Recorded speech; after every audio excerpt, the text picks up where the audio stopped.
get me back to Chatham and see my folks well. Yeah. So it's their It's a demand. reason to come back. Yeah. You got to cover for the courier guys. Right? Yeah. Actually, worked out in Iowa for a little bit. Worked for another paper courier. So Did you? Working for another courier. So anyway. The Iowa courier. And we are live on YouTube. So It's something to once Greg gives you the okay, we can get started. She has just got a couple of people. I would go look. Alex, we're all set, yes? Okay.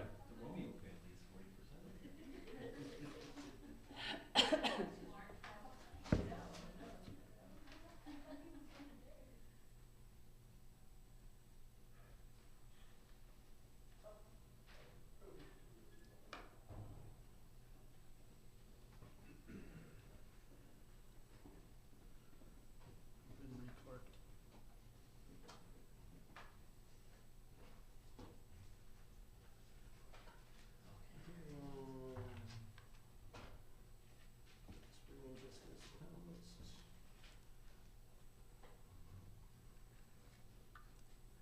Tell me when we're ready. Ready? Yep, we're all Ready. ready. Welcome members of the public. Recording in progress. Welcome members of the public.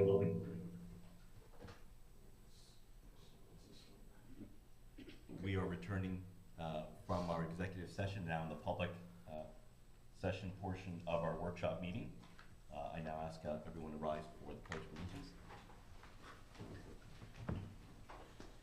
I pledge Allegiance to the flag of the United States of America and to the republic for which it stands, one nation, under God, indivisible, with liberty and justice for all.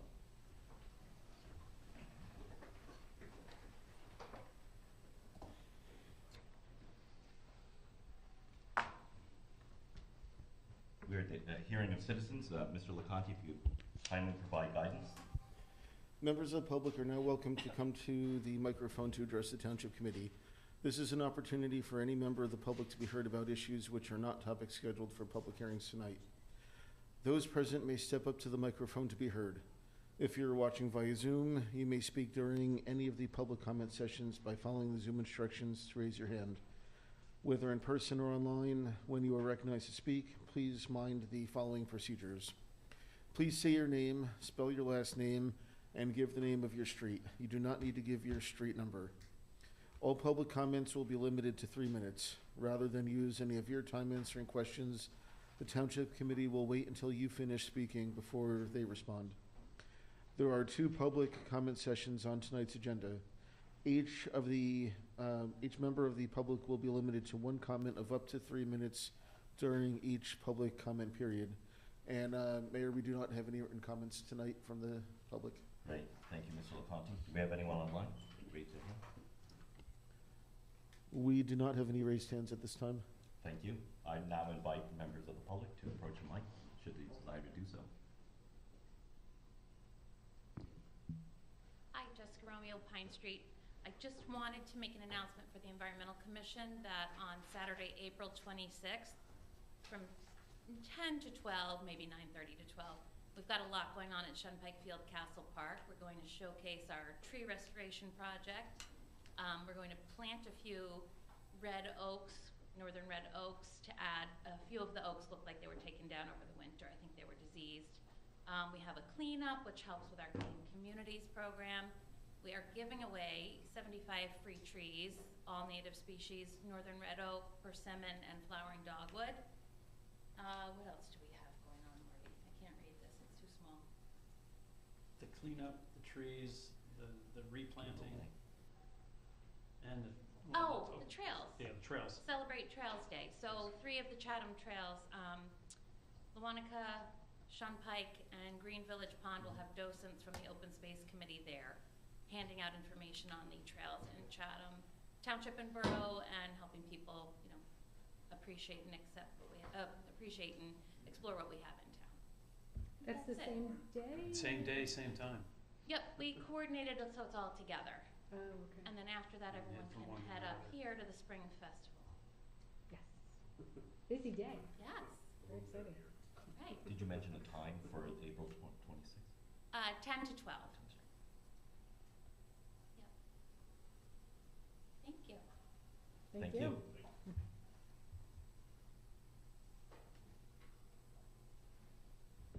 I invite anyone else from the public to approach. I see no one else. I shall close the hearing of citizens. Now move on to reports. Mr. Shahadi. Thank you, Mayor. To begin, just so we can get our professionals out of here, I'd like to start off with an update from our affordable housing attorney, Jessica Almeida. She is on with us by video. As obviously the governing body knows, and some of the members of the public that have been following along, we are in what's known as the 4th round of affordable housing matters in the state of New Jersey. And we have a very condensed timeline that was given to us by the state, part of legislation that was adopted last year. So we are moving quite aggressively. We're hitting all of our deadlines. And for anybody that's been watching, the process has been a combination of workshop meetings and subcommittee meeting, but also public updates and briefings on what's been happening, and action has been taken by the governing body in public, specifically a resolution that was adopted at the beginning of the year to set our numbers that, based on our planner's study and our professional study and opinions, was recommended to you guys. And more recently, there was some action and some next steps that will be coming over the coming months. So there will be plenty more opportunities for the public to hear what's happening, the decision making, weigh in, and provide their feedback. And so with that, Jessica, if you don't mind, please offer the governing body and the public an update on where things stand and where we're going.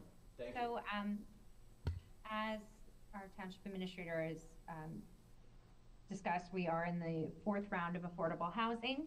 Our first milestone that we had to meet was to adopt our obligation by January 31st, and we did so. We also passed a binding resolution adopting that obligation. In accordance with the law, we filed a declaratory judgment action with the Superior Court in Morris County to confirm our adoption of that binding resolution with our obligation.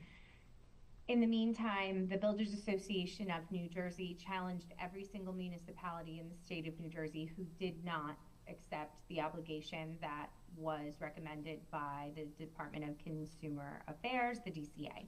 I'm sorry, the Division of Community Affairs. The DCA number was presumptively valid, but it gave everybody, the law gave every municipality the opportunity to review those numbers, to review the data that were used to calculate the numbers. And when our planner, Kendra, had reviewed our numbers, she did find that there were some inaccuracies. And as when we adopted our resolution, we took that into account, and our number that we adopted was not the DCA number.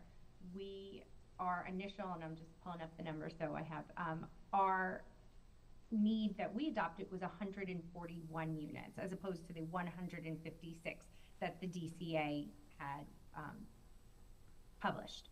The reason we adopted a lower number was because when we reviewed the data that DCA used, they included several parcels of land that were either already developed or undevelopable.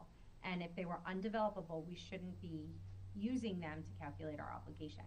So we had a mediation with the Builders Association about a week and a half ago, and we're still waiting on the result. We're hoping that we'll have the obligation set in stone. We'll get a court order that will let us know what our obligation is, and we'll continue to move forward with the remainder of our planning. In the meantime, we're not waiting for that obligation. We are assuming, because we know that our number that we came up with, that we adopted 141, was correct.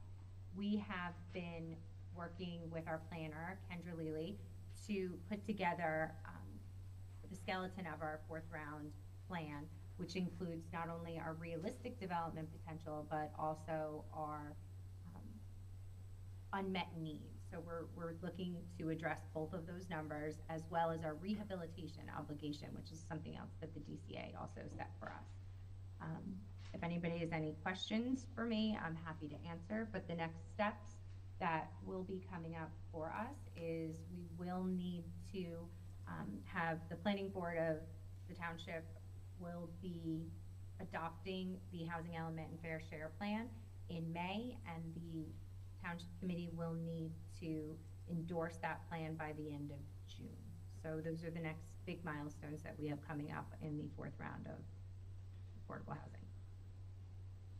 I guess I would just add for the public's, for clarification for the public, the prospective need that we had countered with 141, even though the DCA's had 156, is prospective need. That's not what we have to build. So from that number, you come up with your realistic development potential, which is the number you need to build, and then you come up with unmet need. The last time, the unmet need was about 156, which was addressed through overlay zoning, and the amount that was built was about 100. I think it was 98 or 100. But the original prospective need originally was around 700, went down to 500. I think it was eventually about 357, somewhere around there. So I don't want anybody to worry that we have to build 141 units of affordable housing, because that's not what that number means. Yeah, so what we are responsible for is our realistic development, and that number is much, much smaller. It's in the single digits. So that is something that we're planning for currently, looking at different options throughout the township, and we will have several opportunities for the public to learn about how we're going to meet that obligation, as well as the overlay zoning that we have to address our unmet need. One thing, correct me if I'm wrong, but there haven't been any surprises so far, right? Nor do we anticipate a lot of surprises. When we pushed back with the data in our hands, we anticipated that there was going to be a question mark and some other things, but so far, correct me if I'm wrong, things are going exactly as to be expected. Yeah, that's 100% correct. We're very confident in the numbers, and our planner has been able to verify our calculations. They were done in accordance with the law, which is what the law says they need to be done by. And I feel confident that we're heading in the right direction, and there shouldn't be any surprises coming down the pike. I mean, it's the broad belief that the Builders Association challenge doesn't really have merit, and we were not challenged, part of the challenge by Fair Share Housing, so that's a good thing. So that helps, but once we come up with the plan and submit that in June, there's an opportunity for challenges again at that point. So yeah, it's a never-ending wild card. You never know, right? But Yeah. so far, so. It's as good as we could hope. Right. The modifications that we submitted, that now has been challenged by the New Jersey Builders Association, so we are one of 159 municipalities that fall in that bucket. And we obviously follow the prescribed procedures set by the DCA that afforded municipalities to make adjustments based on their preliminary figures. So we're in full compliance. It also afforded ability for some entity to appeal. In this case, the New Jersey Builders Association took such action, and they basically moved forward with a blanket appeal against all 159 municipalities. So we're in the process of moving through that appeal. The only other thing I'd like to add is the 141 unmet need. That is, as Committeewoman Ewald described, that is over a 10-year period, and what the municipality, what the township is preparing to do is provide pathways. For example, one tool is inclusionary zoning to make that potentially feasible. That's the extent to which the township is, in terms of actions, is going to take as far as being in compliance for the 4th round, and that's nothing new as far as the 4th round. That was certainly the case in the prior round. Mayor, would you like either Jessica or myself to go over the is Jess still there? Yeah. Oh, there you go. Sorry, on our screen you disappeared. Do you have the timeline? And did you want us to go over the timeline of the Yes. housing element plan and those sort of at least our rough timeline of when we're looking to adopt and when there's gonna be some more hearings. Do you have that, Yes. Jessica, or do you want me to go over it? I do, and Okay. I just, so in April, we are looking to, sorry. In April, we are going to have a planning board workshop to discuss the housing element and fair share plan in draft form with the planning board. That mid-May, we should have a finalized report that we'll be able to present after we get input from everybody as to the elements of the housing element and fair share plan.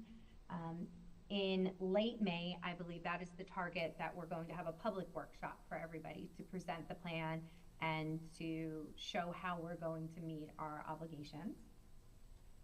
June 16th is the date that we are looking for the planning board to put the housing element and fair share plan on their agenda for adoption. And that would follow a June 24th Township Committee meeting to endorse the adopted plan. By June 30th, that's the deadline that everybody in the state has to meet to address that, has to meet to adopt their housing element and fair share plan. After the planning board adopts it and we endorse it, it's going to be submitted to the same program that the obligation was. And as long as we continue to meet all of these deadlines, we remain in compliance and we continue to have immunity against builders' remedy lawsuits, which, you know, is the goal here. So August 31st of this year is the date that anybody who wants to challenge our housing element and fair share plan can. And then we have until the end of December in 2025 to work out either a settlement or revise the housing element and fair share plan with, you know, if anybody does have, you know, challenge it. And then in the housing element and fair share plan, there'll be certain ordinances that we're going to need to adopt, you know, for example, to accommodate the overlay zone, to change the density or increase the size of the, however we intend to meet the obligation. And those ordinances then have to be adopted by March 2026, March 15th of 2026. So it's a very tight timeline if you consider the other rounds took 3 to 4. The third round took 3-4 years for municipalities to get all of this done in a 6-month time frame that we have now. So. Thank you, Ms. Almeida. All that is to say that we looked at the schedule, which was an aggressive schedule set by the DCA. We understand the milestones and key deliverables that must be submitted. Up till this point, we're fully compliant. We've engaged our professionals to keep looking forward as far as the deadlines that need to be met down the road. I think overall, based on the preliminary numbers and where we stand today, it would appear that we're in a pretty favorable position as far as executing on the obligations for the 4th round. It would appear that, you know, we've got some semblance of a plan that I think will be certainly satisfactory and amenable as far as what we're trying to achieve here. So it will be our intention as the committee to make this the first of several venues by which we communicate to the public our efforts on affordable housing as they are allowed. We'll try to stay abreast of making the process understandable to the public and information that can be distributed to the public, done so in a timely fashion. So that's our intent, and again, this will be one of multiple venues where we'll be having discussion on this matter. Thank you, Jess. Did we lose? No, I think she's still there. She's there. I'm still here. Trying to get the Zoom so that it's easier for analysts for the broadcast. Understood. Great. Onward, Mr. Shaw. Thank you, Jessica. So we can dismiss her? Yep. Yes. Okay. Thank you, Jessica. You're relieved for the evening. Thank you. The next, Thanks, everybody. Have a good professional I'd like night. to call up, Mayor, is our engineer, and then we can go back to administration. That way, Mr. Rushke can get us Yes. here as well. Come on up, John. Welcome, Mr. Rushke. As part of John's attendance before you this evening, we've got a couple items, legislative items. A resolution for a change order to the engineering firm that's handling our Safe Routes to Schools grant. That is the change order is fully funded by the grant, but if there's any questions on that, John can speak to that. We are looking to make an award of a contract finally to Safe Routes to Schools, one of the grants. It may not happen this month, but imminent. We did get notification, and that was included in your packet. John can speak about that one. We are also, and John could talk about that, looking to have a resolution to authorize bidding for Hillside Avenue as part of our NJDOT municipal aid grant that we received, and he can also answer any questions for you there. And then the two discussion items, and John, correct me if I'm missing anything, is the road resurfacing plan for 2025. We talked about that at the last workshop meeting. The governing body wanted to digest and visit some of those roads, and the highlight of John's presentation this evening is the Colony Pool wall rehabilitation project. So we'll save the best to last. Yes, we'll start off first. Any questions on John's report or anything in his report? So just to clarify, Safe Routes to School, we actually maybe Yeah, can do yeah, this? yeah. No, come on, don't lose my take away my thunder. Like we've been talking about this for He was 10 very years. excited. We got Kathy Go ahead, Adams, we've John. been waiting like 15 years for this to happen. I know. Why don't you just fill in on what ended up happening real quick? Sure. We went out to bid again, and 10 words, John. yeah, Yeah. went out to bid again. We ultimately received bids, and one of the item that kept delaying the award is the contractors were not submitting appropriate federal forms for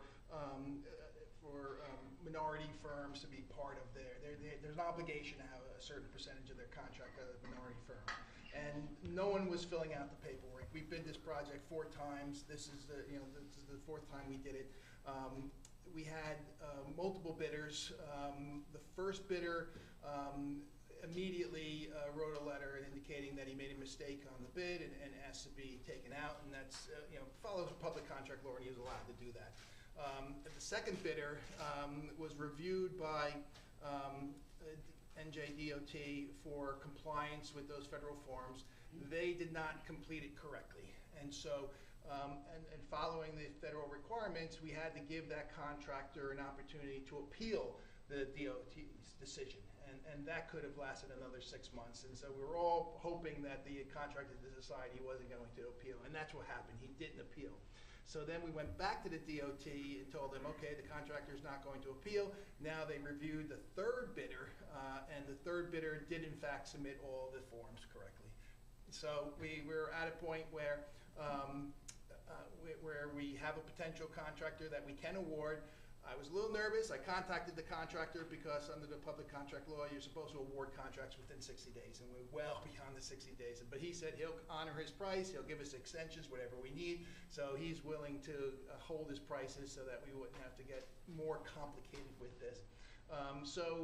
We don't have an authorization to award yet. The next steps is that I have to amend my engineer's report on an evaluation of the bidders, just to make this to demonstrate that the cost of the third bidder is reasonable and it can be awarded.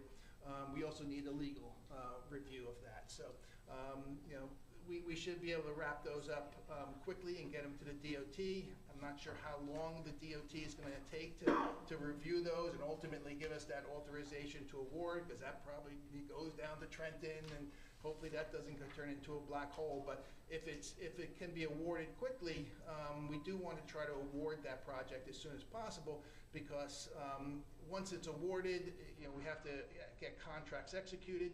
We have to coordinate a pre-construction meeting, and that ends up being like an army of people from DOT coming in and scheduling those. And with all that said, we're trying to get this so that the work can be done during the summer, when the school's out. So we're really hoping that it all comes together and we can actually see a shovel on the ground on the first one, which is it's incredible. This is a 2014 grant award, and so we're there. It's Those exciting. middle schoolers are long since graduated. I know, and all the residents around that block, with all those Next multiple generation. meetings that we had regarding this project, some of them have moved away. We are, so we have asked for, just to, I guess we'll ask for authorization to award pending DOT approval. And so that resolution may be on the next agenda. I just need to confirm with DOT. I don't want to, I have done this in the past where they've agreed that we can do an award pending their approval, but I just want them to get that in writing from them that they're all okay with that. And so, so it may have to get pushed to May, but we're going to try to get it this April. John, for the benefit of the public, can you, because it's 2014, it's been a lot of bumps in length, and memories can be short. Sure. Particularly those. Can you just describe where it runs from and to? Sure. It's Spring Street. It basically runs from the parking lot of the tennis courts. It goes from along the side of the new sidewalk go on the side of Colony Pool and extend all the way to Lafayette. That's one segment. Another segment is on Lafayette, and that will basically start at the middle school and go on the east side of Lafayette, because on the west side you already have a sidewalk, so it's on the east side, and that would continue from that location all the way to Shunpike Road, Watchung. Thank you. And the drawings for this is on the website, so if someone's interested in just looking at the project. As we get, once we get the authorization to bid and then we make an award, we'll put something out there for the public. Thank you. Yeah, once we know that in fact we're awarded, we'll start the, public, information on the residents that are gonna be impacted and just making them aware. I did have a question about the change order, which I forgot to send it in. There was so much information to go through. So I noticed on the change order, it looked like the curbing is being removed and not being replaced. If there's or the Is this the change order Belgian, for GPI for the, which change order are you referring to? I feel like it was That change order project. related to one of the Safe Roads to School projects. The I just Belgian saw block. something that looked like there was a whole issue about curbing and it was too expensive to replace. Yeah, so additional engineering Existing required for curbing. the correct curbing. Yes, the change order was not related to construction, it was related to the engineering design. And just to step back a minute, is that the contract, the engineer that was retained was ultimately procured through the DOT's process. So it was basically their engineer, but their contract is with the township to do the design. So that's why, and so even though the change order is to formalize additional funding that was approved by the DOT, that we just need to amend our contract with that engineer to increase his contract amount, because comply with the funding. So that's really what this is about. But during the design process, the DOT, the engineer initially had curbing on both sides of the roads, and the cost of the project ended up being substantially higher than what the grant amount was, and the DOT basically said, well, this is a sidewalk project, it's not improving the road or improving other aspects, and so they eliminated certain portions of curbing because it was really not associated with the sidewalk itself. It wasn't needed to go in, so that's why.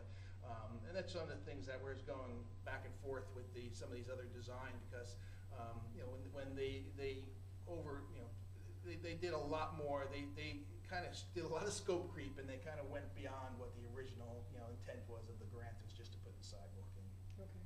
So if there's no intent to remove any curbing, No. other than maybe township property? Well, the only curbing would be related to if they're going to remove curbing in order to install the ADA ramps. So any curbing is related to the things that need to be changed, or if curbing is necessary for grading purposes of such. Okay. But the drawings for the 2016 associated with the 2016 grant is also online, so the plans can be reviewed, and probably is we're getting close. A lot of the residents are already we had public sessions on this. We had a specific discussion and invited the public to come out to see these current plans, and so the public has been informed on where we are on the current plans. Okay. And that additional engineering, John, that's covered within the grant. Correct. Yeah, Thank you. That's good and bad with the Safe Routes to Schools, is that the grants have covered engineering. We have a grant to cover the engineering inspection, and a grant to cover 100% of the construction. So basically, the work is it's 100% covered in the grants, but it's taken forever to get these implemented. That's the downside. Any other questions on the legislationer's report? Thank No. you for your Yep. undying Yeah. persistence on pushing this boulder up the proverbial mountain here. Yes. John, were there, Hillside, something I'll you just wanted mention, to- Yep. I'll just mention Hillside. Hillside Road, we had, Avenue, we had a DOT grant to do, mill and pave the road and also do some drainage improvements. And so, that bid documents have been prepared and all the documents have been submitted to the DOT for them to approve the project to be, go out to bid. So we're here to ask the council also to approve going out the bid. As soon as we hear to get that authorization from the DOT, we'll just go out the bid. And then hopefully, because we're bidding this, we have to go out, advertise, receive contracts, award the contracts. And again, we're trying to coordinate this so that we do the work during the summer like we prefer to do it, so. And that is a road that was listed on the 2025 memo. If you check on Table A, that's where that was. There is a portion of that is our contribution. But, as John said, that one, the rest of the roads that we're gonna pave later this year as part of our capital plan, those funds, those would be done through the co-op, the Morris County co-op vendor. But because of the state grant, we are required to bid that. That we can go directly to it's Tilcon this year, right? Tilcon. Tilcon through the Morris County co-op, but this one will be the lowest bidder, so it may not be Tilcon. So we have to time it for summer season. We want to move forward with getting the bids out as soon as possible. So the bidding and awarding process and the commencement of work, I've seen it to be rather prodigious and slow-moving process. Are you fairly confident we can get this, if we assume it gets out the bid, I think you said May? If we do the we can get the authorization, work. if we do the Yep. authorization at the end of this month, Yes. then Yeah. we'll get it published. The We'll notice get it published. I would by the hope. first week of May. Yeah, we're at a point where I'm expecting the DOT to basically authorize us to go out to bid. So the timing of that, if that happens at the same time as you pass your resolution, we go out to bid right away. We typically want to go for at least 3 weeks, maybe 4 weeks. So we'll probably be receiving bids in June and then, awarding in June. So by the I time believe we. that's our June 25th meeting, I believe. We'll Yeah. make that award. And so for the contractor schedules, that those summers, the summer working days are not already allocated for by the time we get to June. We're bidding it at a time where it's a lot of projects typically come out on the Yes. streets and stuff, and so we may not get as many bidders, but, I don't think it's at a time that's prohibitive, ideally, it's the best time to bid a project is in the middle of the winter when no one's working, and Yes. they want They're hungry they for want work. hungry for work, they want to generate their schedule for the year, but, I wouldn't recommend pushing this off all the way to, a whole year just to try to possibly get a better price. The grant amount is a pretty substantial amount, and hoping that, bids come in competitively, and we don't actually have to put as much money out as our matching, so we'll see how the bids come in. It's a pretty straightforward project, and so I don't see that it needs to be out on the street for a long period of time. And so it's a sizable project enough that I would think there's going to be a lot of interest for smaller contractors that are going to approach it. Whose schedules may be a little more open to begin with. Yes, Okay. yeah. Thank you. So moving on, Mayor, do you want to still continue with the road or move on to Colony Pool? I think we can, so there was some discussion in the prior meeting about road servicing and. Yeah, did you want to revisit that now or after the pool discussion? Well, if I may offer it up to the committee, if anyone else had any other further conversation points on it, I think On the the matter road would be list? resolved and we would rely Yeah. on Mr. Rushke's recommendations as Okay. far as the. So we don't want to deviate from Table C? I don't know what you mean by table C, but, In his Which memo, roads? in John's memo on the road, proposed road. yeah, we had maintenance talked about program whether or was- not to push, to move up Britain, because that has been sitting, it's a 51, and all the next nearest one was 61. And we kept pushing up Britain, because we said the EPA is gonna hopefully solve this whole cleanup of rolling knolls, which I don't have any time to. So we didn't want to, repave a road and then have it destroyed. So we talked about accelerating that now, but we would need to move one or two of the other streets down. I think, I did a extensive capital review with our finance department, and then again with, our engineer today. I think we can include Britain without having to bump everything off. The prior years, bids came in, very more aggressive than we thought. We didn't have excessive adjustments in fuel or asphalt prices, because we're obligated if the prices change. There was some years where we paid a very substantial amount of surcharge because of asphalt prices, but over the last 2 years we didn't. So we do have some extra funds from prior years that we can apply to this and pay. We're gonna be able to cobble a couple of different accounts from old capital balances to be able to fit this in if you wanted. Cool. Yeah, I think that's great. So table C with Britain. I did a thorough analysis, which meant I took my daughter's car, which has the worst chocolate and drove around town, and I concur with a lot of the roads that you're referring to, and especially Britain as well too, so that's really good news. Good. Okay. Great. Can you want to put the handout on the? Greg, do you mind pulling that up? So that's it on the roads? Is that correct? All right. Thank Do you. you just want to tell for So- the purpose of the public what the other ones are? Sure, yeah, and then just for the benefit of the public as well, this is not we're not taking action on these. This is right now just a workshop meeting. These roads will be announced and individuals will receive notification. So to come after we adopt the capital budget in June, there will be at that point a resolution to authorize an award of a contract to Tilcon under the Morris County Co-op to pave the roads, and at that point we'll also list them. But tentatively, based off of the engineer's recommendation and the discussion this evening, it would be Delwood Avenue, Old Farm Road, Ferndale Road, Wexford Road, Overlook Drive, and Britain Road. All of those have been identified according to a very robust and thorough analysis of the conditions of the roads from an engineering perspective as well as from a construction budget perspective. So these aren't just arbitrary. We've got an extensive road matrix that John and DPW have put together to make these recommendations that are before you today.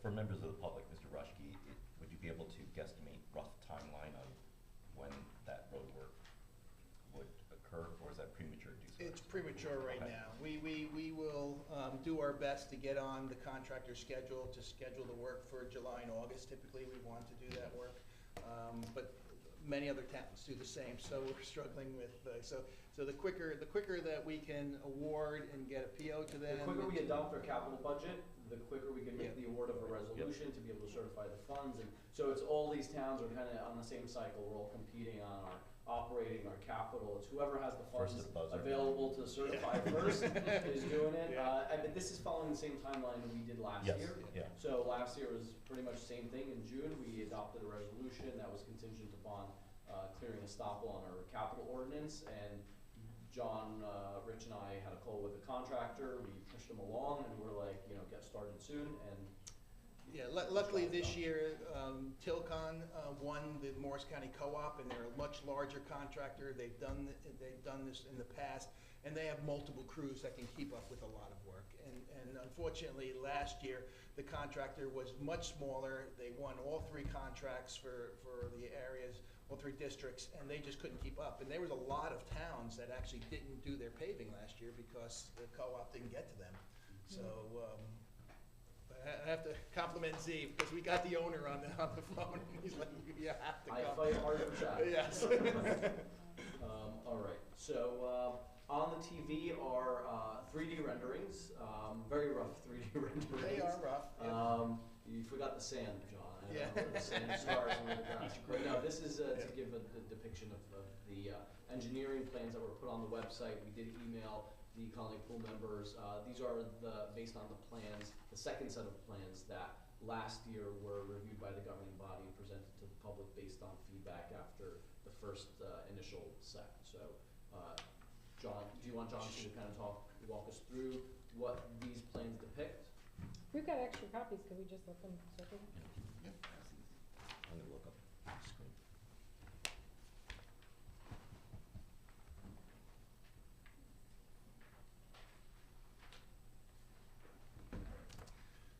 doesn't seem to be moving that well, but, It's, Here, it put it just on needs a the- mouse yeah. pad, Does that's, it? that's moving. okay, oh, perfect, okay. Well, this area here, this is a portion of the new wall that we constructed, Maybe so. you can move to a chair that's closer to here, so it's not, I'm sorry, Greg. move to a chair that's closer to here so that it picks up to the wireless. Oh, sure. So the portion of the wall that was replaced already is this portion here, the higher wall, and it ended about here. So this is all new concrete wall. It basically was replacement in kind when we replaced that. So the changes that's proposed is that the swim lanes right now has a sloped area, and the steps are located about in this location. So the proposal was to have this as a vertical wall, move the steps closer to the platform, and then just have that vertical wall there. The rest of the improvements would generally match the slope that's out there now. There would be a slight improvement right here where this area is very steep, and we'll just lighten that slope a little bit because it's steep. The other area that we add another set of steps, but this is basically exactly what it is. This area here is the one area that there was concern about getting more visibility in the corner here. I was hoping to avoid having to demolish a new wall that we put in, but if we could angle that wall more this way if we wanted to, but I defer to the committee on that. I just kind of avoiding doing that, but we could change that more, but that's the main concern. But overall, it's matching the same, and you know, Z is right, I didn't put the sand in here, but I'm also budget conscious that I didn't want our guys to go, oh, we're gonna spend more time on We'll use this. our imagination. Yes, but the intent is to show the walls, and then I did, right here, we are adding a set of steps, because there's no steps on this portion, so, you know, that's the general proposal.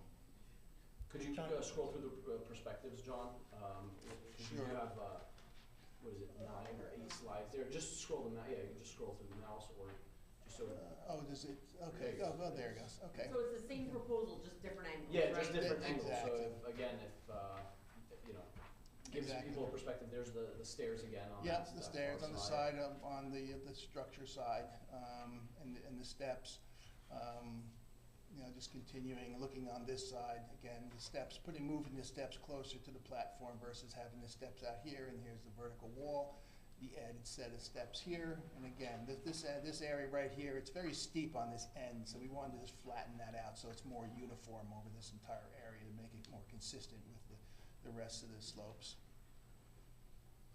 John, can you speak to the steps by the jetty or dock that's coming out? There's another set of steps by the swim lanes. What is the makeup of those steps? Is it steel All that sits concrete. on top? Are they embedded in concrete with rail? We were proposing all concrete, yep, all concrete, That way, yep, it's it's sturdy, yep. Is it required to put a handrail on those steps or no? We would want it just for people walking in and out of the pool, just to give them some stability. You know, the steps themselves might get a little slime on them or slippery, and we just want to make sure that they can hold on to it.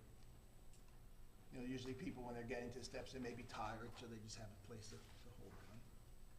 Are ladders easy enough to map out at some point? 'Cause, I know in the lap lanes, it'd be good to have a ladder. We could certainly On the add a other ladder in that area. You know, certainly over in this area where the steps were, we can put a ladder right here. Yeah. And I guess my only other thought is, as somebody who's officiated these meets by the dock, I'm hoping nobody's gonna be falling over the steps as they're racing around, because all the kids will be on the dock racing around to the other, you know, so I'm just hoping that Well, close we'll to have, the dock. Have the railing. railings on either side, Yeah, so. okay.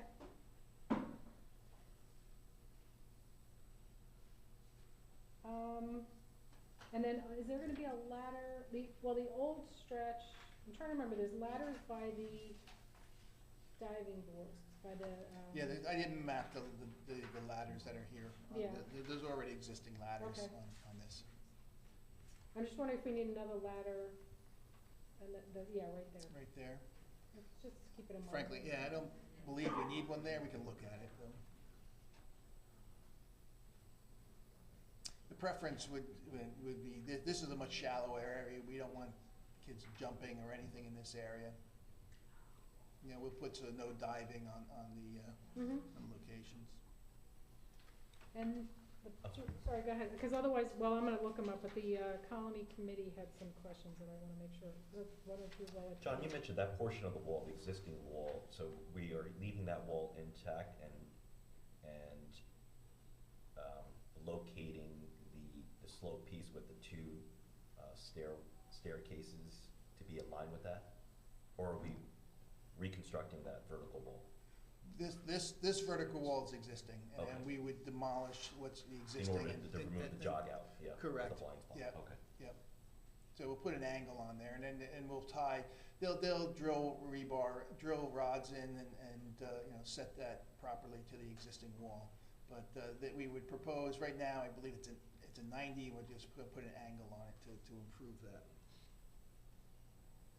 One of the things, my recollection, there was some dialogue about, so on the southern portion of this diagram where you know, the lap lanes are,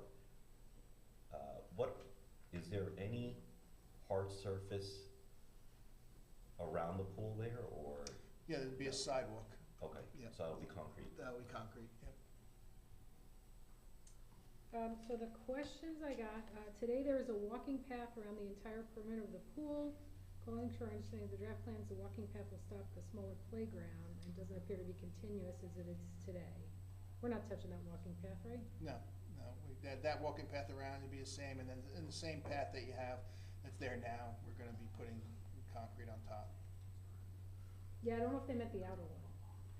Yeah, we're not touching the outer path. Okay. We're not touching any of the outer paths. Regarding the relocation of the stairs in lap lane area, will any regrading need to be done to the slope in this area? If so, will there need to be a retaining wall of any sort? Because otherwise it could pose a... The grades are gonna stay the same. We weren't proposing any regrading in that area. It's already a steep area, fairly that's steep. be maintained in that area. And then are the bleachers accurately represented in the updated plan? Are we gonna move any of this? Yeah, we weren't proposing to move the bleachers. Only changes really are just to the walls of the pool, we're not making changes to anything else. Okay, and then the entry mats, we're gonna use the same, or is there, you know, otherwise we're in between the stairs for entry mats? Yeah, that Well, that's would, why I think we also added that set of stairs there. If I recall, the conversation was the stairs would be more helpful than the walking mats. We still need walking mats, 2 stairs is enough. Cause I think about when they do the drills. yeah, those can always be Yeah, I added mean, in after. it's not a construction thing, that's. Yeah, okay. And then there was a question about the trees. What's the plan to protect the mature trees at Colony during the process? How the machines will be brought in and out of the facility and where they'll be stored? Heavy machinery is stored on tree root systems that'll cause damage to the tree. In the plan, will any of the trees need to be removed?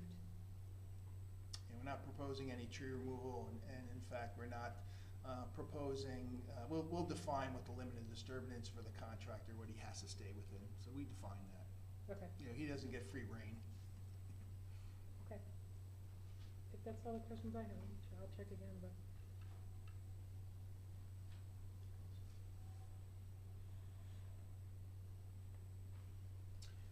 Mr. Shoddy, shall we then offer up an opportunity? I think Yeah. that I think makes that'd be sense good. now. At this time, I'd like to invite anyone from the public to approach the microphone should they desire to do so.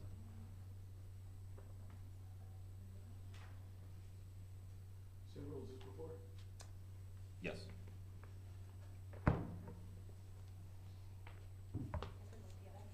Erin Virgo, Candace Lane. Asher Robeson, Pine Street. So you can go one at a time? Oh, okay. Yeah, so. No problem. I'll go first. So I know we just talked about the walking path. When the committee met last night, we tried to look at it. It's definitely small, but we could only see the walking path going, we didn't see it remaining consistent, mainly by the area of where the frog slide is, past the volleyball courts. What I highlighted in green, sorry. They'll respond after you finish all your comments. Okay, I think that's the only thing I was gonna talk about right now. which is the walking path. When I look at the engineering diagram that's online, Yeah, the, I the, can't the see. walking path would be exactly what's there now. so it'll We're not continue to go changing past that. the frog slide.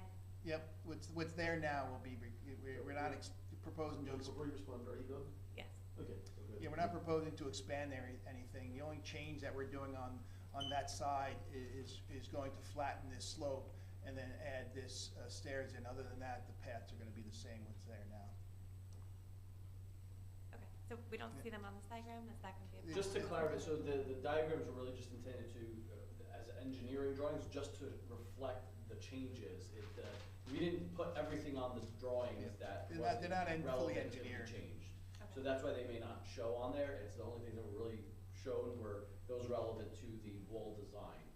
So if it's not there, just doesn't, don't take that as it's Being removed. I like being removed the or walking anything path, like in that. case you It's couldn't just tell. only the walls, the portion of the actual pool itself is what we're touching. Well, with construction, is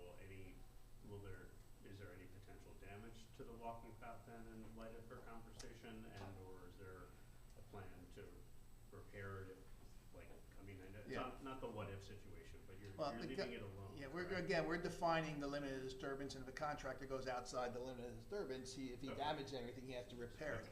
Now, we access would likely be coming in through here, so we'll have the path that's located over here. We're probably call for that to be removed and replaced, because it's probably gonna get broken up because of the equipment driving over it and just part of it. If we're gonna post this after, then maybe we just not show any of the trails, cause I think because only some of it shows, meaning the outer trail, that might be what's confusing. Or just make it very clear that it's really just the pool, nothing else is, being touched. I honestly wasn't intending to publish this Oh, because okay. tonight was the night where, that's it, we're making the decision Okay. to go out to bid. So And we can make the Yeah, final once drawings the final drawings are available for and the bid post that. specs or, whatever he does that's final, we can put that on there, but, this was more just for tonight. Mhm. Okay. But if you'd like, certainly we can do that, just, feel like it would just open up, more of a window to think that, there's still more to deliberate over when, we're trying to wrap this up tonight. Mhm. So it sounds like we'll still have a continuous walking path around the pool. Correct. Yes. Okay. Yep. Asher Robeson Pine Street. So as a lifeguard, just coming from a safety perspective, I'm so happy that we're keeping the stairs and lanes, but I do have some concerns because as the committee woman Ebold said, the kids really do love running around there, and I just really am scared that they're gonna be, some of them like to swing on the railings of the stairs, and I just feel like it's not the safest maybe to have the stairs right next to the dock because that's where all the kids hang out. And I just do worry that like if they're jumping off the dock, they're gonna be hitting the stairs or something like that. Also from a safety perspective, I think the ladders where they are currently in the pool are good, and I don't see a need for them in the lap lanes if we still have the stairs, but that's just, thank you. I'm sorry, what was your last statement? The ladders are good where they are right now in the pool, like the 3 on the 1 straight wall. I don't think I would add anywhere else. Yeah, where I was talking about was,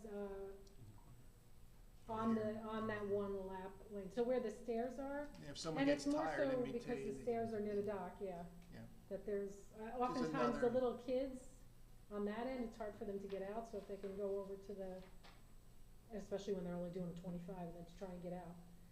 If they can go over the ladder, then they can get out by the wall there. I'm talking about not where they arrive on the side that's already existed. Talking about the new vertical wall that's gonna be put in. But if we move the stairs a little more central, then we might not need that then.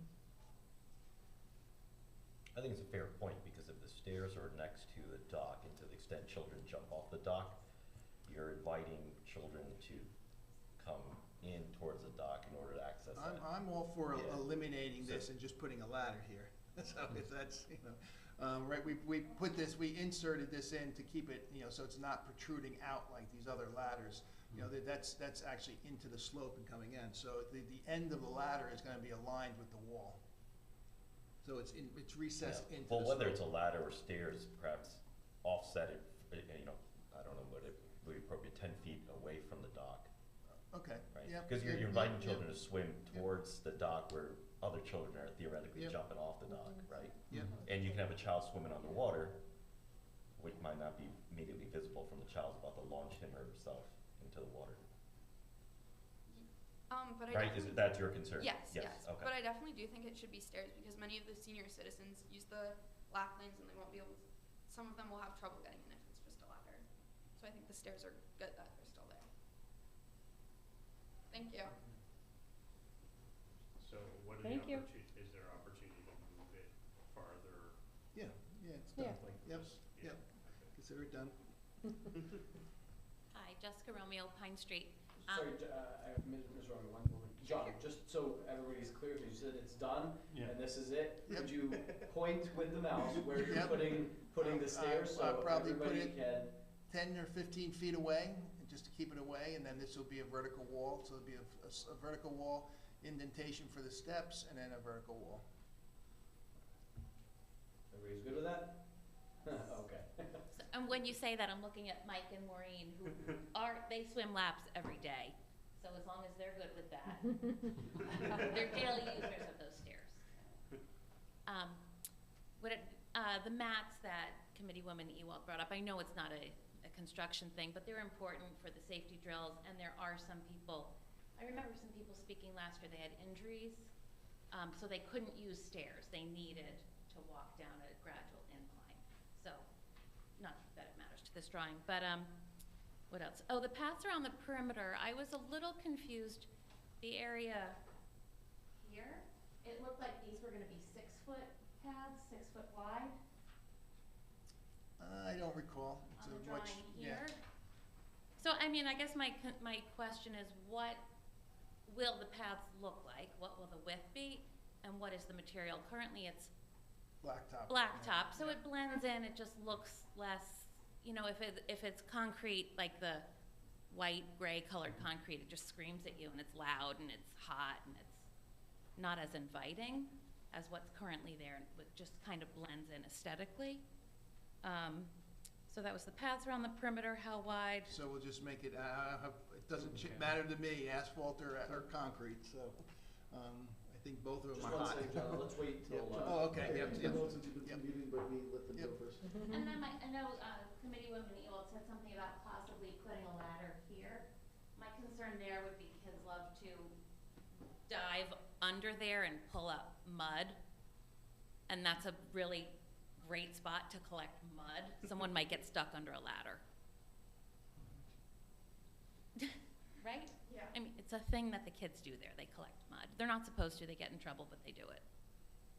So that's just a safety concern that popped into my head when you mentioned putting a ladder in that corner. I guess I didn't understand. They put mud on So are you done, Jessica? on the Well, surf, they're on the probably upper holding on- surface? holding on No, to no, the they ladder. dive They grab it under, from the and bottom. Yeah. under the sand there's a layer of mud. And the kids go down and they dive down and they try to get the mud and collect the mud. Whoever gets the most mud wins. So the ladder will encourage this mud practice, is that what you're They saying? could get stuck under the ladder. Okay. So when they're looking to resurface. I look right? as a ladder, when ladders are in pools, they're usually a way to get out. That's what, Yeah, but they might Hit their also head. be able to hold on to the bottom part of the ladder To and pick mud. also Stick and, out. yeah, so, Yeah. fair point, I guess, if That's all. that's what happens. Well, I what's mean, the we always add a obligation ladder. of us telling kids, like, Yeah, don't but do that versus them Right. not doing it? And But I have there's- 3 stitches on my lip from hitting the bottom rung of the stairs at Madison Pool, diving in for pennies, so. I kids did do want to s- just say thank you to everyone. You heard feedback from the community and you listened, and thank you for doing that. thank you. Okay. So at this point then, So, We I'm have- sorry, one quick question then, if you, I'm not sure where we landed on a ladder or not a ladder, but if there isn't a ladder there, where's the egress? It's like right there, right? Like that whole wall, Well, they have the steps here, Yeah. and then Yeah. there's another ladder. I didn't plot the ladders. it's so just there's another all in ladder for- proximity, it's not, you know, okay. there are 2 ladders along that vertical, pre-existing vertical wall, right? There's Okay. three. Or 3? Three. What is 3? Yeah, Yeah. there's 2 by the slides, 1 by the deck. Okay. I didn't think there was 3, okay. so, So in ladder, summary, no ladder in yes. that corner. If there's three, I'm fine with no I'd ladder. say So no ladder? Yeah. No ladder, No okay, ladder. so no ladder. The, concrete versus blacktop, and that area by the lanes, What is the current construction? It's blacktop. Right now, blacktop. it's- Just keep it blacktop is fine. I'm leaning towards concrete because it does blend in with the concrete over there, but also, I mean, I think concrete would be warmer than blacktop in the Well, sun. that would be my question, is it It's, not? it's level. I mean, the it's concrete would be more not get more hot in the cooler summer? than the Yeah. Bare blacktop feet. in the sun on bare feet. Yeah. But What did you say, it's more durable, It's more durable, concrete is? yeah. Versus petroleum product. I don't know, any, I'm okay with that too. So, okay. I'll, before we decide on that, I'll talk to our DPW director, see if he's got an opinion, and the pool manager, see if he's got an opinion, and then leave it up to John from there. Is that fine? So changes from this sounds like this is the final drawing, other than moving the stairs by the docks, Mm-hmm. is what I hear. Mhm. And we are not adding an additional ladder. Is that correct? In the Yeah, corner. we're adding an Right. additional ladder on the south side, by the docks, correct? I thought we were gonna ship this over and then have it. No, I have a heard no right ladder. No, The no. no No, ladder. just- just no ladder. We're just there. shifting stairs Just over, say like, and that's stairs. it, okay. Right. All right. Maybe that would address the concern that was voiced. Walking paths will be unchanged and remain as So they are around the today. whole. Right. The outer walking path. Okay. Does that capture everything? and swim lanes not attached. Is that everything? I We think got so, five? yeah. Yes? Yeah. Okay. We did have the authorization still from last year. Our attorney feels that that's still valid, so John will make the revisions. I'll connect him and I with, as I said, the pool manager and DPW director about just from a maintenance perspective and Mhm. any other thoughts about the concrete versus asphalt there, macadam, and then we'll go out to bid. Great. Great, Thank you, Mr. Thank Rushkey, you. for putting that Thank concept you. plan Thank together. Okay. John. Take care. John, any that else? Oh, sorry. I do wanna mention, while, actually, Is that your flash drive? here, while John's here. Yeah, actually, Mr. John, Rushkey, and give if me you swing by 10 this way, minutes, 'cause I gotta- not letting you go just yet. We Okay. thought you were out of here. I do wanna credit John, I mean, this was just an update, that's not listed on the agenda, but we did get a rec grant, the grant that we applied for, earlier this year for Nashville Playground. We got that grant in the amount of $60,000, so Perfect. thank you to John and his team, for that one. We will go through the same, public process, just inform the public, and it's really, mostly an in-kind replacement, but we'll have all that information put on our website, for the public to have some feedback, and I'll circulate it to any other community stakeholders. Well, just one last thing, on that grant, Mr. Yes. Shahadi, it's 60,000, it will be for Nash, but the specifics as to how it's going to be spent, yet to be determined. And we're- Correct, I mean, it's mostly an in-kind replacement That's- of the. that's I what mean, we've used it in the past for playgrounds, correct? It It's is the for same the grant, playground, but it- yeah, okay. it's It's specifically specifically for the for- playground, for Nash. There is a match, we have to put up a couple, was it 12,000? What is it? Okay. Yeah. Mhm. Okay. So, there is a little bit of a match there, but, just as we did with Mountain View, it was pretty much an update, new stand, but in kind, for the most part. Okay. Did you want, Yeah, to so, just- there was that conversation on Fensky that you wanted to have? yes. So you want John here for that too? Yeah, if you don't mind, Mr. Rushkey. So, Sorry.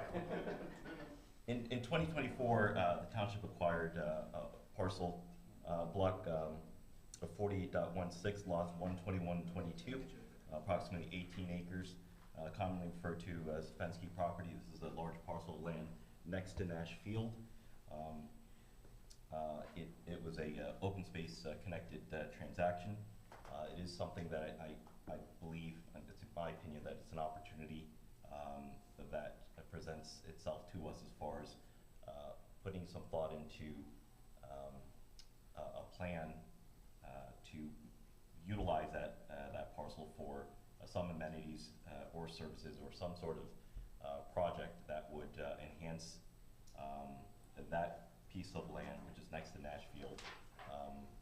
And what I wanted to do was to bring it before the committee for at least preliminary consideration as far as mobilizing folks, a body of folks to start looking at it critically, explore some possible uses, some concept ideas, and put it before the committee, during which time we'd obviously share it with the public as far as some of the ideas, pilot ideas and concepts that we'd be considering for it.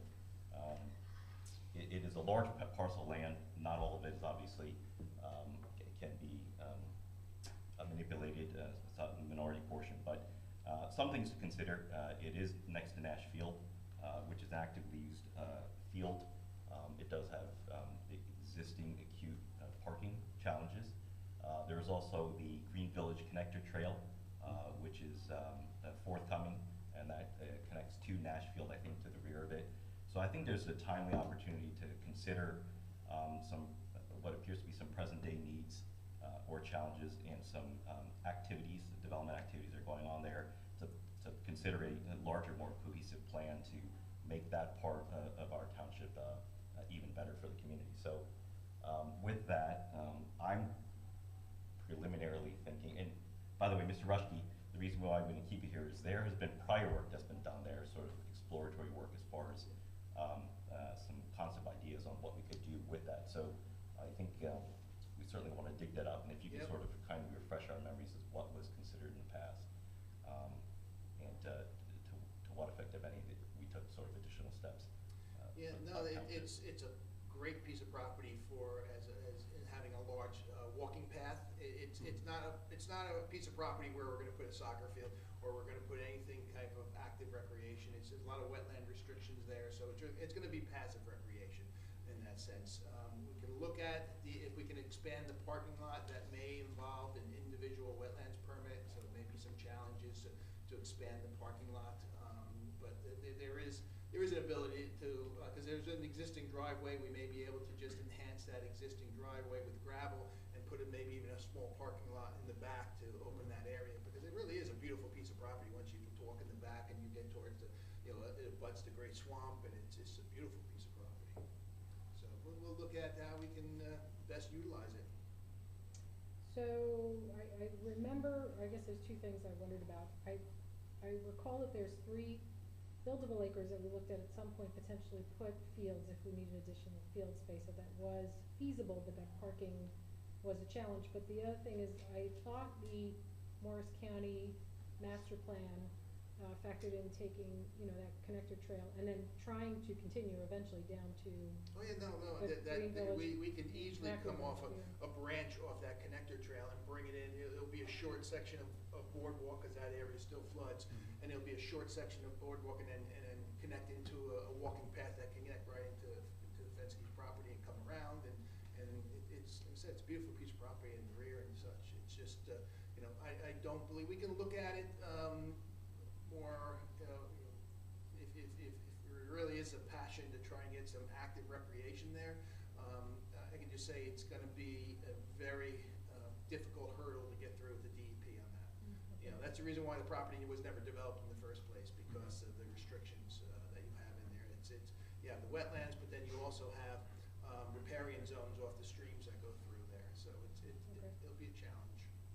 Is there any property nearby aside from Nashfield for additional parking, or it's going to be really challenging as well too? We can get, there is a pocket of wetlands in the front of the property, actually 2 pockets of wetlands, and we'll have to get a better delineation of those wetlands to see if the parking lot can be expanded. If those wetlands are continuous all the way to the Great Swamp, that may be, you may be threatening endangered species associated with that and such, that we may have to look at it closer. But certainly I could see, knowing the property, that instead of building a parking lot immediately adjacent to what we have on Nash, that have a gravel driveway going in, because there is a pocket towards the back that's less restrictive from environmental constraints, that we can get something further back. So we may be able to do a parking lot, and then from a parking lot there, maybe really augment the passive recreation and enhance more of access there, so people that if they want to walk, they can go in that back parking lot and not tie up the parking lot in the front. Rushview Field. What's the, cycle, given the continuation of that trail is part of the Morris County Plan? What is their cycle for like grants? Is that something we wanna pursue, is for them to fund? It is something that we could certainly pursue with them. You know, I would, if we're gonna go through the Morris County route, I would recommend first going with their design assistance program. It's just. I think actually they're gonna require us to do that. Well, you're not required, and like Denville, they just they wanna go, you know, cause there is, the downside again, we're going with Morris County, it's going to be following their schedule on design and doing, you know, through their process. You know, you'll lose a year and such. You know, some municipalities just says, I don't want to lose another year. I want to design it right away and let's build it. You know, so some municipalities just go for the construction grant at all. But it's just, you know, Morris County has gotten better, but there's still a challenge to work with. Okay. So Mayor will follow lead in terms of next steps of where you'd like us to go next. Yeah, I think, the next steps would be to nominate or essentially charge certain folks. I think perhaps Committeeman Alperwitz and or Committeeman McHugh, who respectively serve on the Administration Committee and the Open Space Committee. Yeah, we're meeting on some it. combination thereof, and working with the committees themselves on doing some exploratory work and perhaps putting forth some proposals before the committee to consider. Yeah, Mr. Bezarelian has it on the agenda for this Thursday's meeting. Wonderful. Terrific. Okay, great. Thank you, Mr. Rusky. Now you can really leave. Run for the door before you get Don't even put your coat on, just run out. Mr. Shahadi, so. Yeah, so next, if I may, I'd like to call up the police chief who's joining us by video. He's actually at a conference, but he is on the line, and there are a number of things for him. Is that okay, Mayor? Yes. Please. Okay, so 3 legislative items under police. That is the contract for the ALPR cameras, an ordinance to make some corrections to our emergency management council, and an ordinance to amend the police department's table of organization. Yep, so, and then his report. Were there any questions? We'll start off with the report. Were there any questions on the chief's report? No. Okay, thank you. All right, there was a question from Committeewoman Ewald on the ALPR cameras. Chief, if you don't mind just giving a sentence or two for the governing body on what's happening with that. Sure. First of all, good evening, everybody. I'm sorry I can't attend in person, but thank you for having me via Zoom. The ALPR that I'm proposing at the next intersection comes from a state grant that we applied for in 2023. It was a competitive grant that we were one of 4 municipalities in Morris County to receive. And we've already installed 2 intersections, and this ALPR will be using remaining funds to add a 3rd. So that is my ask, and I'm hoping to move forward with that relatively quickly. Any questions or concerns on that? Okay.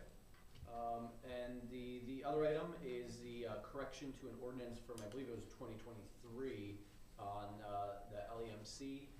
That time we had a different OEM coordinator. Chief Miller is currently serving as our OEM coordinator, and he identified some areas that need to be touched up with this ordinance. That was provided to you, as well as supporting documentation. Chief, is there anything you want to add to that? And then turn it over to questions or concerns. Well, I apologize. I don't have the ordinance in front of me, but just going by memory, there was some reference to the emergency management coordinator in that ordinance, and I don't think it's appropriate for it to be in there. It's dealing specifically with the LEMC, so I think that should be removed and that ordinance be reworked.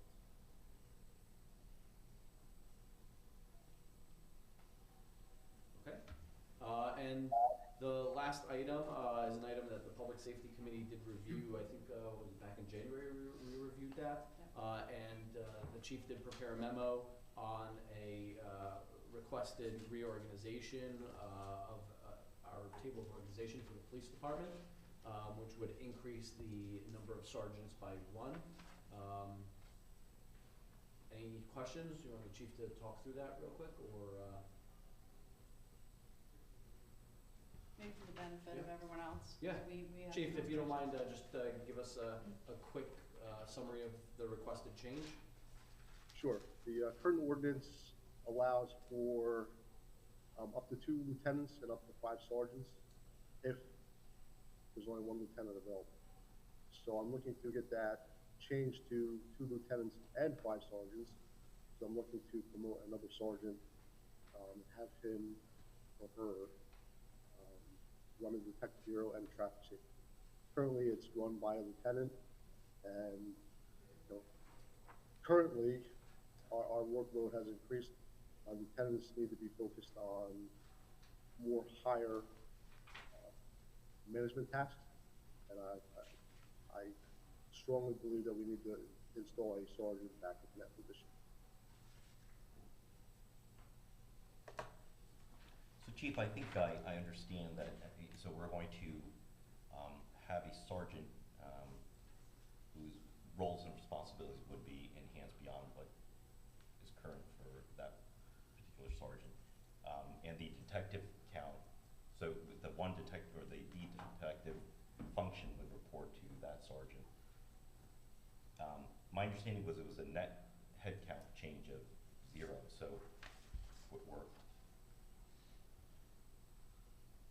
Yeah, that's correct. Can you help me understand that a little bit more, Chief? It is a net increase of 0. We would just be taking, currently we have 2 detectives. We would be reassigning one of the detectives and putting a sergeant in his spot. So in essence, we would have a sergeant and 1 detective. That sergeant would also have detective responsibility, so he essentially would be a detective holding rank. Okay, understood. Thank you.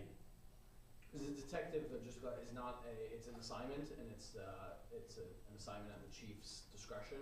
So it's not a permanent title that they hold, like they would with the rank, obviously, until they get promoted. So you could have a sergeant that is also functioning as a detective, and so he's not looking to change the count of the department. It would stay the same. It's just one of the patrol officers would then serve as a sergeant, would become a sergeant, and you would have 1 less patrol officer, but a sergeant overseeing the special services, what he's calling, so traffic, investigative functions as well. Correct, Chief? Yes. Yep. Great. Okay.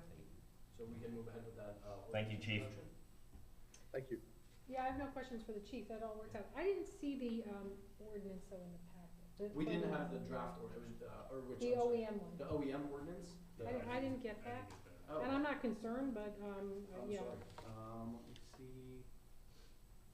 Yeah, I will send that to you, and we can, if there's any issues with the draft and for introduction, let me know. It's not time sensitive.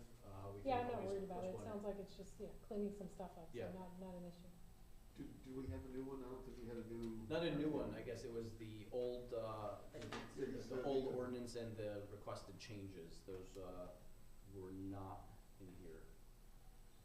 Yeah, sorry about that. That's okay. We'll send that out. Okay, thank you.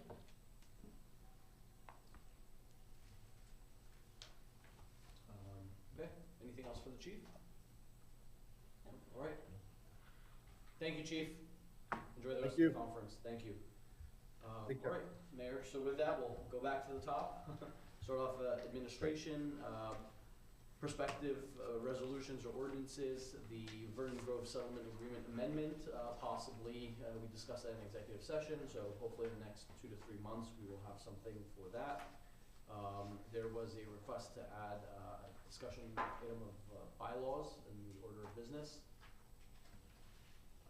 Yeah, I can talk about that. How do I phrase this? I keep saying I'm new around here. right? And one of the things that kind of struck me was that in all the meetings that we've had, there really doesn't seem to be any place on the agenda for new business, for us to talk about things, which I understand why, but it seems to me that the opportunities for which I can bring forward ideas happen to be either I talk to Z about it in advance, we decide to put something on the agenda, which tends to go through the approval of the mayor to make its way onto the agenda, which is totally fine and appropriate, but it kind of means that that doesn't really give me an opportunity to speak if whoever the mayor might be decides not to put it on the agenda. The only other times for me to speak, for us to speak collectively, are during the committee meetings or during a particular topic that's already on topic where we can assert our opinions. There are plenty of opportunities for us to speak, but I think what struck me is that the public have two opportunities during every meeting to bring forward a new business, if you will. They have a time limit and everything else, and we as committee members actually don't. There really isn't a time unless it's pre-planned and pre-discussed. If there's something on our mind or something that I think that this committee should maybe consider or address, it just feels a little bit of a miss to me to not have that during either a workshop, probably during a workshop is when it's appropriate, and set a time limit too for that matter. Just give sort of everybody that opportunity to, if there's something to bring forward, to collectively say it at that time. It's kind of just a suggestion. I'm sure I don't know half the things that go on around here. There might be legitimate reasons for that not happening, but it does feel to me like a little bit of a miss that I need kind of permission, if you will, to get something onto the agenda rather than just say something during a particular meeting. And I don't mean to insult at all. Like we're all friends, if you will. But I think that it's very accommodating. If there is something on my mind right now, nobody has said no to me at all. But who knows what the makeup could be in 3 years from now or something else, and I don't feel like there's an opportunity at any point during the meeting for me to say, I've got something on my mind, unless it's during my committee report, which doesn't seem to be the appropriate time for me to bring up something new. That's all. So by format, in a workshop meeting, just a dedicated period, does anybody have anything, for lack of a better term, to discuss? Yeah. Any new discussion items? Pretty much, yeah. There's a You're reason. gonna say what I'm thinking. Yes, Mayor. Unless you don't want it. If I may, I appreciate Mr. Elperowitz's concerns, and they are valid, and I understand why you'd want to have a chance for new business. My concern as the one who prepares the agenda is a concern for transparency for sake of the public.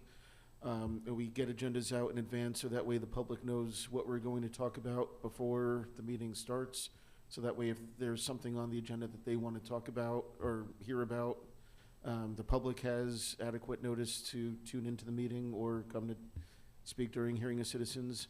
And also for sake of the administrator and the committee as a whole, that way the administrator can be prepared to address anything by speaking to the appropriate department heads or get whatever information the committee needs, whatever reports, so that way, I mean, I don't want to stop you from bringing up new business at meetings, but I just want to make sure that we're giving our administrator and the public proper notice before things come up. And to that end, like during as Mr. Elperowitz noted, during committee reports, that would be a new time to say publicly that you want the committee to at some point discuss. It doesn't necessarily have to be at that particular meeting. And as a best practice, when the public brings up new business, my suggestion would be generally to thank them for their comments and then put it on a future agenda rather than get too far into a back and forth at that meeting. So that way proper information can be collected, so that you can have a proper discussion on it rather than trying to make decisions on the fly. Well, with all respect, I don't know what any member of the public is going to bring up during any one of our meetings at all. it's not during a workshop meeting where we can actually work out some details, it just feels like you're kicking an idea farther and farther down the road, which might very well happen several times. I might bring up an idea that you all say, he's a little off his rocker right now, we're not gonna address that. Okay, he had his 2 minutes to speak and you don't engage me and you move on, honestly. Just kind of the way everything could happen. I think But it's about preparation, because even we were talking about Fensky, John gave us so much information that we could use, and if we could have had hours of conversation about what we would all wanna do with 18 acres of Fensky, but without John's input Sure. to help prepare. So it's having time to prepare and think through and get data to have a meaningful conversation. yeah, no, I'm not disagreeing with that. I'm just merely making a suggestion that something be considered. This is what's on my mind or something. This is what I'm hearing, or this is something that happened or whatever. And I believe that the committee should actually look into that. It's almost as simple as that. It's not that we have to go knee deep into the woods of any decisions, because decisions won't be made that quickly. But just to have that sort of voice, it feels like it's still missing in these meetings. I'm not saying anyone has suppressed me so far, but we all know that hasn't happened. It just seems to be on my mind that I don't know when to bring up a topic unless I bring up a topic behind the scenes and I rally support and then it gets on the agenda. Feels a little bit wrong to me. Well, I thank you for the footnote. To clarify, you don't feel suppressed, your voice is I'm not. I certainly don't want to be Mayor? serving the function of mayor and having my Yeah, colleagues feeling that's- suppressed. So I think this is more of a intellectual freestyle discourse, right, as far as thinking about ways to perhaps improve the operation of the committee. I do think there are naturally, I guess, early on in my term at the committee, and I realized that I came to understanding that there is quite a bit of rules and regulations with regard to serving as an elected official. And the operations of the committee, I think, by virtue of its function and the aforementioned rules and regulations, there does need to be some rigor as far as how the meetings are run. But I do believe that, and by the way, so there are avenues by which ideas can be floated around. Obviously, there's some restrictions around it, but there are pathways to do just that.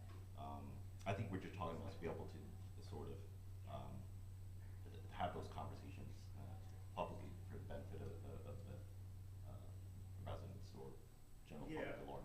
Or, things that I'm not involved in. And it's let's say it's about Colony Pool, for example, but Committeewoman Ewald doesn't say anything about Colony Pool during her committee report. Well, when can I bring up something that's on my mind, right? And I'm just using it as an example. I'm not on the Colony Pool Committee. I wouldn't ever give an update on the Colony Pool Committee. The only time for me to interject an opinion about Colony Pool would be when somebody mentions Colony Pool. There isn't another time during any of our meetings for me to have an open voice. That's all. I'm being quiet because I've been on both sides of that I'm sure. situation. So, and regardless of the mix up here, I've picked up the phone to anybody I needed to talk to. So Yeah. that's usually, the discussions I would have. And then also if the public has an interest and they'll come up as well. It's one of those things you have to have guardrails because people will use it the wrong way. Agreed. But I've been in situations where I'm sure if I had free reign for a couple of minutes, people wouldn't want to hear what I have to say. And there are times where, somebody else had free reign and sometimes they took that free reign anyway during the report section. So that's the tough part. But I've never been in a situation when anybody was up here that I didn't feel I could advance something important, but it would either be talking to, folks, one person here, the mayor usually, or a committee member that's in charge of something, or the public, and then the public comes up, and out of curiosity, we could step down and be the public at any point if we Yes. wanted Yeah, to. and actually Zeke made that recommendation, Yes. like, if you have Yeah. something on your mind, speak during the, but I Sort kind of of last feel, resort, I, yeah. but I do feel like, well, haven't we all earned the right to not have to do that? Yeah. I mean, we've all run for election, we've gained this seat. We should have an opportunity, just like the public, to do that. I just feel and it's okay to not, we can table this, honestly, we can table this right now. I just wanted to point it out, and the very fact that it was on the agenda was actually a success, because I didn't have to get anybody's approval for it to get on the agenda for me to talk about it. And that's kind of my point behind all of this. Mayor? For what it may be worth, there have been times, it's never gained much traction, but there have been times when the legislature has taken up this topic, and there have been times where legislation has been brought forth that would specifically eliminate a committee's, a governing body's ability to discuss something that wasn't on an agenda in advance. Again, for sake of transparency, and it's not that I disagree with where Mr. Alperowitz wants to take this. In principle, I agree with you, but just for sake of transparency for the public to be aware in advance of what's going to be discussed, I feel that there should be that getting it on the agenda in advance generally before we go too far into any particular discussion on a topic. Yeah, I mean, ultimately, it's tremendously helpful to have some discipline as far as what items are up for discussion on the agendas. As we all know, these meetings can quickly turn into marathon sessions, multiple hours long. Not to suggest that's inherently a bad thing, but I think the density of information and compactness, efficiency of time is probably something that we all would champion. But we are ultimately all volunteers in public service. Might I suggest as Committeeman Alperowitz, I think it's a notion that has some merit, certainly for further discussion. If we can discuss it further along with yeah, I wasn't looking for resolution. Yeah, So no, I understand that. it's It's okay. probably not something we can sort of knock out of the park in one shot over 15 minutes. But certainly something that I absolutely would welcome your further thoughts on it. To the extent there's anything that we want to bring in a more organized fashion to the committee, I think we'd be happy to do that, but certainly can discuss it further. Thank you. Great. Next item, there's a resolution to appoint an assistant manager at the next meeting. Yes, and that comes at the recommendation of our pool manager. He and I also did interview this individual as well. So this is not going to add to the budget or to necessarily the concurrent staff, but it ensures that there's adequate coverage should one of them need to go on vacation, be on leave for whatever it is. There's a bench of assistant pool managers that he can pick from the schedule. Then we will discuss this in executive. We didn't get to discuss it in executive earlier, but likely there will be a resolution to award a contract to a pool concessionaire, the Colony Pool concessionaire. The bids were received today. We received one bid, and we can go into those details in executive a little bit later. We covered fourth round housing. Any other questions for me on general administration items? Anything else? Okay. Clerk, report was received. Any questions for the clerk? Okay. Construction building department, any questions there? Sorry, no, Yes. no questions for the clerk, but just to reiterate to residents, they can do their dog and cat licenses online now, right? Yes, that has been active since April 1st, and I've already received a few applications online and a few payments, so we're happy about that. Great, thank We you. did a limited rollout to people who would be immediately impacted. Those would be those who have to renew. Both because it's the same system, the same software system that we're using, which is called SDL for the clerk's office, but also the construction office and fire prevention. So before we kind of make a huge push to direct people in that direction, we wanted to make sure it works out. We did figure out there were some kinks that we've resolved just this week, and our clerk and finance department also worked out then, what happens when the money comes in. There's multiple steps to this from an accounting perspective too. So once we work out all the issues and we all feel comfortable and confident in how it works, then we'll put out more information to the public on that. But it is available and it's on the website. Great, thank you. I know that's been a goal for some time you've been working on, so I appreciate that. And for anybody listening, when people do submit their dog or cat license application online, the process is that they'll submit their application first. Once I've reviewed it, then we send a request for payment, so that's sort of a two-step process. So just so everyone knows what to expect. Great, thank you. Mr. John? Yep, anything else under, or any questions under construction or building? Okay. Engineering, we covered. Finance, we do have a resolution for the next meeting to adopt the budget. You adopted a resolution to introduce the budget last month. This one would be to adopt the budget. We also have a resolution to adopt the audit and the corrective action plan. I believe also those were both included in the agenda packet. Yes, they were. Any questions on those?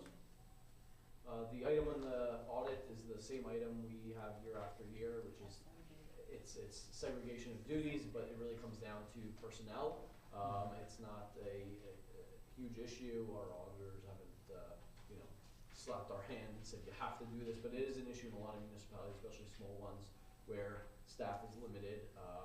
But we haven't had any financial issues. The team here does a great job, and it's a very clean audit otherwise. I'm sorry, go ahead. No, I thought it was a very narrow scope in the past, because I didn't really give the specifics, or maybe I just didn't drill down enough, but I didn't recall the specific detail. It's not broad separation of duties. I thought it was very specific. Yes, yeah, it's segregation of duties, very limited more in certain functions of the finance office. Yeah. Okay. Okay. Police, we covered that. Public Works, we do have a resolution that we're requesting you adopt to authorize bidding for plowing services. This is for supplemental plowing services that DPW calls upon in the event of more significant or severe weather events that goes beyond their capabilities to ensure that the town is plowed quickly and safely. We are in year 5, or we would be going to year 5 of the existing contract, but that is an option for us to exercise. So it was a 3-year plus option annual renewals. We are looking to go out to bid, and we've got some time on that. We would like to start that process from now, so that way it's ready to go for the end of the year. Any questions there? Tax collector and tax assessor both submitted their reports as well. Tax collector, just it's on everybody's mind, at least on the governing bodies. I'm sorry, from the assessor's perspective, the reval. We are still working on getting the tax maps approved by the state. We did just get another round of comments last week, I believe it was, with more feedback for the professional that's working on the tax maps out of Mott McDonald's firm. So we're hoping to wrap that up pretty soon. The contract with the reval firm, for the most part, was approved. It wasn't formally approved because they don't approve that until the tax maps are approved. But they did give us feedback. We made some, created an addenda for that, and otherwise the agreement is good to go. So that would be ready to roll once the tax maps are updated, and then we'll start more public education on that. And for benefit of members of the public, the reval is an action that is mandated by the county. Yes. It is statewide, rather municipal-wide action. Once we reach this first milestone with regard to the updates to the map, the plan is then to provide really ample notifications and avenues by which we'll certainly invite the assessor to present some some information as to how the purpose of the reval, and what's driving it, how it might go, and the timeframes, and so on and so forth. So all those are forthcoming for members of the public who are interested in understanding more, getting a handle on what's going to happen there. Yep. And Mayor, we do already have some information on the website with the timeline. So anybody who goes to our website, they can type in reval, they can go into the tax assessor's office. There's a page, we'll find some information on the reval. But when we get the tax maps approved and we can actually implement the contract, there's a brochure that they've put together, there's a letter that they've put together. We will have public information sessions as well and presentations here. So a lot more info to come. Great. Thank you. And that concludes the public portion of the workshop agenda, Mayor. Thank you, Mr. Shoddy. I now would like to move to the second hearing of citizens. Mr. LeConte? No hands raised. Wonderful. I now invite anyone in the audience to approach the microphone. Yes. Hello, Jessica again from Pine Street. Might as well make most of my time here tonight. So a lot of the discussion tonight had me thinking about the master plan. I think our master plan may be due for an update sometime soon. It's something we talk about a lot in our environmental commission meetings. But I think recreation and kind of community engagement seems to be a common thread. The Fenske property came up. It would be awesome to engage the community as a whole, not just a couple groups that are represented. You know, open space is a very small committee. I just sent you a picture. We were in Nashville this weekend and they had this thing out at a sign with a QR code you could scan and say, what are your thoughts on how we can redevelop this area and make better use of this area to have it be a community resource? So Fenske property, I was just jotting down thinking like, oh, birding area, native plant garden, rain garden, some sort of an educational place for residents to go to with interpretive signs.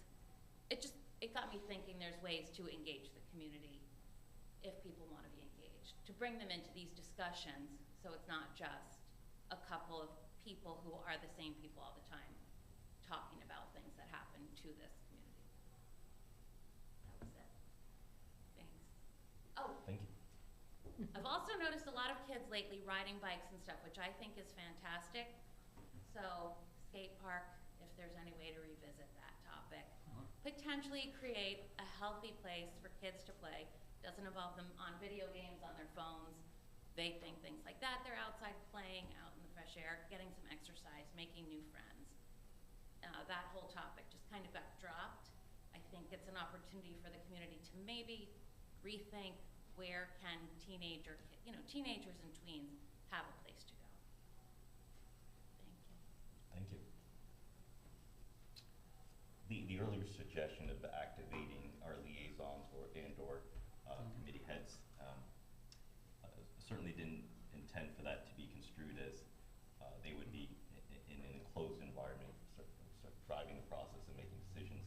It merely was activating to start getting the ball rolling as far as how the process should be run in collecting information, doing the analysis, and ultimately presenting to the larger committee body at large. That process certainly would be inclusive of capturing resident or community input, most likely. That would be natural. So I certainly welcome comments. Thank you very much. We're certainly on the same page. Yeah, as liaison for Thursday night, that is actually a topic of the discussion of how do we engage a little bit more feedback from the community. So good. Thank you. Anyone else? I now close the second hearing of citizens. Do I have a motion to adjourn? Mayor, before we adjourn, Mayor, there were two items still, actually three, but they all fall under contract negotiations Executive session, to yes. represent executive session. My apologies. Do I have a motion to enter executive session? So moved. Second. Mr. LeConte? Horowitz? Yes. Mrs. Ewell? Yes. Mr. McHugh? Yes. Deputy Mayor Rowland? Yes. And Mayor Choi? Yes. Motion passes. And Mayor, I'd just like to always caveat for the public that we are not taking action at the end of executive session, just so nobody thinks we're doing anything behind their backs afterwards.